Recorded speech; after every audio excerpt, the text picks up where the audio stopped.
High বন্ধুরা, মাতালের পরিস্থিতি দেখুন। ভবিষ্যতে কেউ মাতাল যাতে না হয় তার জন্য ভিডিওটি বানানো হয়েছে। প্লিজ বন্ধু ভিডিওটি পুরো দেখবেন, ভালো লাগবে।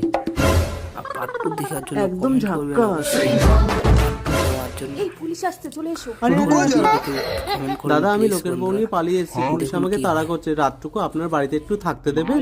একদম না, যাও এখান থেকে। হে কি, যাও তোমরা আমার সবার ঘরে ঢুকে দরজা বন্ধ করে রাত কাটাও। এই তোর ঘরে একটা ছেলে একটা বউকে নিয়ে পালিয়ে এসছে।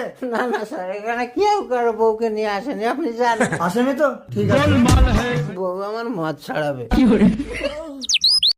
ও দাদা, সকাল হয়ে গেছে, উঠুন। আমার বউটা থাকলো, আমি একটু বাজারের দিকে যাচ্ছি। সকাল হয়ে গেছে, আমার মদের বোতল। ছাড়ো, আমাকে ছেড়ে দাও। কি রে, তুই যে বলি তোর বাড়ি ছিল না? স্যার, ও কখন এসে ঢুকেছে আমি জানি না, ওকে নিয়ে যান। এই চল। ভালোই হলো, মালটাকে পুলিশ ধরে নিয়ে যাচ্ছে আর আবার ও বাপের বাড়ি চলে গেছে। এই সুযোগে আমি